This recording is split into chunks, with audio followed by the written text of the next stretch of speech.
Imagine if the Christianity you know today was almost completely different, where Jesus wasn't considered equal to God, and the faith of emperors, kings, and entire nations was a heresy the Vatican desperately tried to erase. For centuries, Arian Christianity was not just a fringe movement. It was the mainstream, the faith of Gothic warriors, imperial courts, and the architects of lost kingdoms. This is the forbidden story of the Arian Christians, the heresy that nearly ruled Christianity, only to be buried by history's victors. What secrets did they hold, and how close did they come to changing the world forever? Get ready, because by the end of this video, you'll never look at Christian history the same way again. The story begins in the intellectual hotbed of Alexandria, Egypt, in the early 4th century. Here, a charismatic priest named Arius rose to prominence, armed with a sharp mind and a message that would shake the foundations of the Christian world. Arius argued that Jesus, while divine, was not eternal or equal to God the Father. There was a time when the Son was not, he declared. In other words, Christ was God's first and greatest creation, not the co-eternal, all-powerful being described by later church doctrine. This idea wasn't just radical, it was explosive. Arius's teachings caught fire among theologians, bishops, and even imperial officials who saw in his logic a more rational, less mysterious Christianity. The impact was immediate and chaotic. Alexandria erupted in riots. This wasn't just a debate among scholars. It was a street-level battle for the soul of Christianity. The central question was simple, but world-shattering. Is Jesus God, or is he subordinate to God? Arius's followers pointed to Scripture. Why would Jesus pray to the Father if he was the same being? How could the immortal God die on a cross? These questions split the early church in two, with bishops, monks, and even entire cities taking sides. Theological debate turned into open conflict, and the empire teetered on the edge of religious civil war. Desperate to restore order, Emperor Constantine convened the Council of Nicaea in 325 AD, a gathering that would decide the fate of Christianity for centuries to come.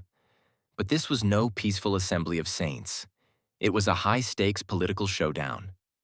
Bishops from across the empire, many scarred from years of persecution, gathered in the imperial palace under Constantine's watchful eye. The result was the Nicene Creed, a declaration that Jesus was true God from true God, co-eternal and co-equal with the Father. Arius was exiled, his writings condemned, and his followers branded as heretics. But the fight was far from over. In a twist worthy of any conspiracy, Constantine's own sons and successors were Arian sympathizers. After Constantine's death, the imperial court swung back toward Arianism, forcing bishops to renounce Nicaea or face exile themselves. Entire provinces were converted to Arian Christianity by imperial decree. For decades, Arianism wasn't just a heresy, it was the official faith of the Roman Empire. Orthodox Christians, now on the losing side, faced persecution, loss of office, and even death. The heresy that was supposed to be crushed at Nicaea had instead taken over the empire that condemned it. The most astonishing chapter of this story unfolded outside Rome's borders. A missionary named Ulfilas took Arian Christianity to the Gothic tribes, inventing the first Gothic alphabet and translating the Bible into their language. The Visigoths, Ostrogoths, Vandals, and Lombards, all the so-called barbarian kingdoms embraced Arian belief, building churches, hierarchies, and even entire states on what the Roman Church called heresy. For 3 centuries, from Spain to North Africa, Arian Christianity was the law of the land. Gothic kings ruled over Orthodox populations, enforcing their own version of the faith and sometimes persecuting Roman Christians with fire and sword. Picture medieval Europe with 2 Christianities living side by side. Arian kings and bishops holding power, while the Roman Church struggled to survive in the shadows. In Visigothic Spain, Arian Christianity was the state religion for 300 years. Vandal North Africa saw magnificent Arian cathedrals rise, while Orthodox Christians faced brutal crackdowns. These weren't primitive outliers. They were advanced societies with their own theological schools, political systems, and cultural achievements. For a time, it looked as if Arianism would become the Christianity of the West. But the tides turned with the rise of Theodosius I, who in 380 AD made Orthodox Christianity the only legal religion of the empire. A systematic purge followed. Arian churches were seized, bishops exiled, manuscripts burned in public bonfires. The message was clear. There was only one acceptable faith, and all others would be annihilated. Justinian's campaigns in the 6th century crushed the last Arian kingdoms, and their beliefs were stamped out with military force and propaganda.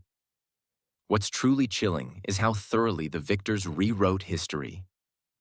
Arian texts were destroyed, their arguments twisted by Orthodox writers, and their entire movement reduced to a footnote in church chronicles. What little we know about Arian theology comes almost entirely from their enemies.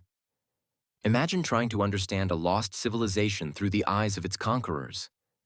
Yet archaeological discoveries, fragments of Arian manuscripts, hidden churches, and coded inscriptions hint at a sophisticated, vibrant faith that was far more complex than its critics admitted. So, what if Arianism had won? Would the doctrine of the Trinity even exist? Would the Church have become the hierarchical, centralized institution we know today? Would centuries of religious warfare, crusades, and inquisitions have unfolded differently? The Arian vision of Christianity placed God the Father at the absolute center, with Christ as the exalted but created Son, a view that might have led to a more rational, less dogmatic faith. The real question is this: was the suppression of Arianism about theology, or about who got to control the empire and its story? The Arians weren't just heretics. They were the mainstream for centuries. Their defeat was not the triumph of truth over error, but the victory of one political faction over another. How many heresies were actually just history's losers, their stories buried by the winners? Should we trust the official version of history, or dig deeper for the truths they tried to erase? Drop your wildest theories and burning questions in the comments. I want to know what you think about the lost world of Arian Christianity and the secrets the Church still tries to keep hidden. If you're hungry for more forbidden history and lost Christianities, smash that subscribe button and ring the bell, because next time we're exposing another movement the Vatican tried to erase from the record. Stay curious, stay skeptical, and never stop searching for the stories they tried to bury.